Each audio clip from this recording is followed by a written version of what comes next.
दर्शक बंधु धर्मज्ञान TV YouTube channel परिवार को आपण मान को स्वागत। जो मित्र माने हमारी चैनल को लाइक शेयर और सब्सक्राइब करि नांती से माने लाइक शेयर और सब्सक्राइब करने को कदापि भूलंतु नहीं। दर्शक बंधु आज ये कार्यक्रम माध्यम आम आलोचना करबा 2024 मसीहा जून मासटी किपरि रहिबो प्रत्येक धनु राशि धनु लग्न एवं जो मित्र मानकर नामर आद्य अक्षर धनुराशि अंतर्गत सेमानक पाई संपूर्ण मासटी केते परिमाण शुभ एवं केते परिमाण अशुभ फल प्रदान करिवो से विषय रे करिबा सविशेष आलोचना। दर्शक बंधु धनुराशि राशियाधिपति देवगुरु बृहस्पति वर्तमान वृष राशि रे अवस्थान करचंती। धनुराशि व्यक्ति विशेष मानक पाई तृतीय भाव रे शनि, चतुर्थ भाव रे राहु, षष्ठ भाव रे बृहस्पति एवं दशम भाव रे केतु ग्रह विराजमान।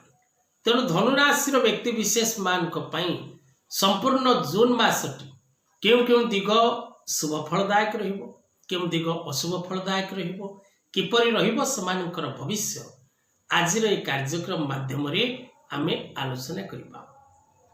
19/9 20/9 21/9 मूला पूर्वाषाढ़ा और उत्तराषाढ़ा ये तीनोटी नक्षत्र को नहीं धनुराशि प्रस्तुत। तेणु धनुराशि व्यक्ति विशेष मान विशेषकर जून मासटी अनेक शुभ एवं अनेक अशुभ फल मिश्रित रही। धनुराशि व्यक्ति परोपकारी मानी अभिमानी एवं एमाने उत्तम जीवन साथी होता जोठी एमानकर सम्मान न थाए जोठी एमानकु श्रद्धा न थाए मित्रता न थाए से स्थान एमाने बाहर को आसीबा निश्चित अटे। कौन से संपर्क को जोड़ी रखिबा पाई एमानक निमंते प्रेम ममता स्नेहर आवश्यकता थाए। जो स्थान रे एमानक पाई स्नेह नहीं ममता नहीं आदर नहीं से क्षेत्र रे प्रायतः एमाने निजको संभाली रखी पारंती नहीं। धनुराशि व्यक्ति विशेष माने विशेषकर उच्च अभिलाषी एवं एमाने निज जीवन मध्य दयालु परोपकारी स्नेही एवं अन्य को साहाय्य करबा पई सदा सर्वदा प्रस्तुत थांती। तबे दर्शक बंधु धनुराशि व्यक्ति विशेष मान जदि आम जून मासटी देखिबा तेबे जून मासरे किछि ग्रह संयोग एपरि प्रस्तुत होउछि जहाँकि आपण को अनेक क्षेत्र रे कष्ट दब विपदर सम्मुखीन हेबे विवादर सम्मुखीन हेबे एवं अनेक प्रकार पीड़ा भोग करेंगे। दर्शक बंधु जो मित्र माने हमारे चैनल को लाइक शेयर और सब्सक्राइब करि नांती से माने लाइक शेयर और सब्सक्राइब करबा को कदापि भूलंतु नहीं।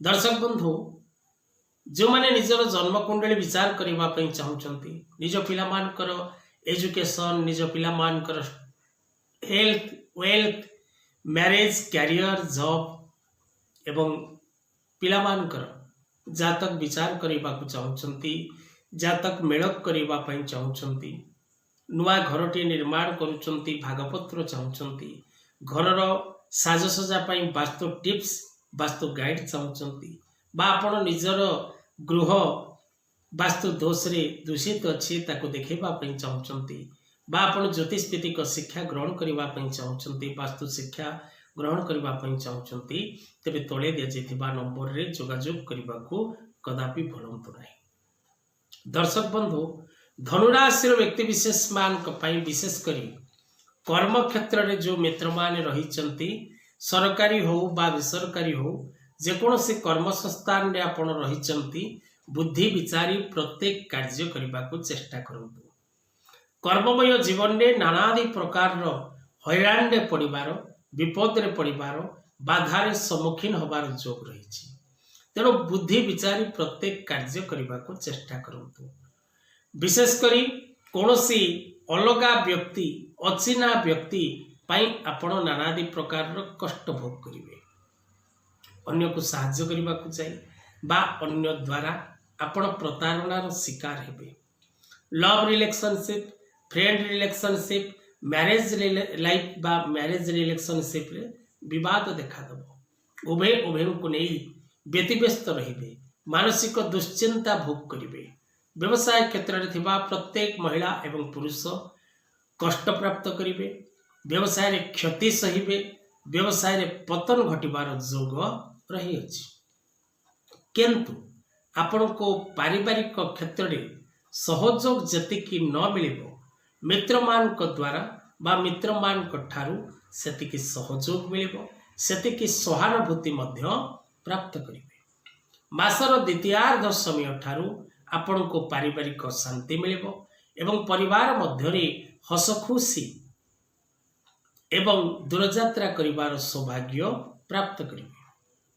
ମହିଳାମାନେ ପାରିବାରିକ ଅଶାନ୍ତି ଲାଭ କରିବେ, କିନ୍ତୁ କୌଣସି ଧର୍ମ କାର୍ଯ୍ୟରେ ସମୟ ଅତିବାହିତ କରିବେ ବା କୌଣସି ଧର୍ମ କାର୍ଯ୍ୟରେ ନିଜକୁ ସାମିଲ କରିବାର ସୁଯୋଗ ପ୍ରାପ୍ତ କରିବେ। ପ୍ରତ୍ୟେକ ଧନୁରାଶିର ଛାତ୍ରଛାତ୍ରୀମାନେ ପରିଶ୍ରମ କରି ଶିକ୍ଷା କ୍ଷେତ୍ରରେ ପୂର୍ଣ୍ଣ ମାତ୍ରାରେ ସଫଳତା ଲାଭ କରିବାର ଯୋଗ ରହିଛି। ଆପଣଙ୍କର ଯଦି ଏ ସମୟରେ କୌଣସି ଏକ୍ଜାମ ଥାଏ ବା କୌଣସି ନୂତନ ଶିକ୍ଷା ଅନୁଷ୍ଠାନ ପ୍ରାପ୍ତି କରିବା ପାଇଁ ଆପଣ ପ୍ରୟାସ କରୁଥାନ୍ତି, ତେବେ ଆପଣ ମନ ଲଗାଇ ପ୍ରୟାସ କରନ୍ତୁ, ସେଥିରେ ସଫଳତା ଲାଭ କରିବେ। ଯଦି ଏକ୍ଜାମ ରହିଛି, ଏକ୍ଜାମରେ ମଧ୍ୟ ଆପଣ ପୂର୍ଣ୍ଣ ସଫଳତା ପ୍ରାପ୍ତି କରିବେ। ରୋଗ, ଋଣ, ଶତ୍ରୁ ଦମନ ହେବାର ସମୟ ରହିଛି।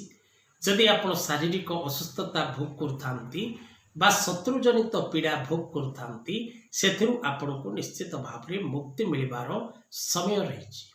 ପ୍ରତ୍ୟେକ ଦିନ ଓମ୍ ନମୋ ଭଗବତେ ବାସୁଦେବାୟ ମନ୍ତ୍ର ପାଠ କରନ୍ତୁ ଏବଂ ପ୍ରତ୍ୟେକ ଦିନ ଭଗବାନ ବିଷ୍ଣୁଙ୍କର ଦର୍ଶନ କରନ୍ତୁ। ନଚେତ୍ ମାସଟି ପ୍ରତ୍ୟେକ ଗୁରୁବାର ଦିନ ପାଖରେ ଥିବା କୌଣସି ବିଷ୍ଣୁ ଭଗବାନଙ୍କର ମନ୍ଦିର ଦର୍ଶନ କରନ୍ତୁ। ନିଶ୍ଚିତ ଭାବରେ ଆପଣଙ୍କୁ ଶୁଭ ଫଳ ପ୍ରାପ୍ତି ହେବ। ଧନୁରାଶିର ବ୍ୟକ୍ତି ବିଶେଷ ମାନେ ବିଶେଷ କରି ଯଦି ୟେଲୋ ସଫିୟାର ବା ପୀତ ପୁଷ୍ପରାଗ ରତ୍ନ ଧାରଣ କରନ୍ତି ବା ମା ଉଗ୍ରତାରା କବଚ ଧାରଣ କରନ୍ତି ବା ମା ଉଗ୍ରତାରା କବଚ ପାଠ କରନ୍ତି, ତେବେ ସେମାନଙ୍କୁ ଅତ୍ୟନ୍ତ ଶୁଭ ଫଳ ପ୍ରାପ୍ତି ହୋଇଥାଏ। ଆଜିର କଥାବସ୍ତୁକୁ ଏଇଠି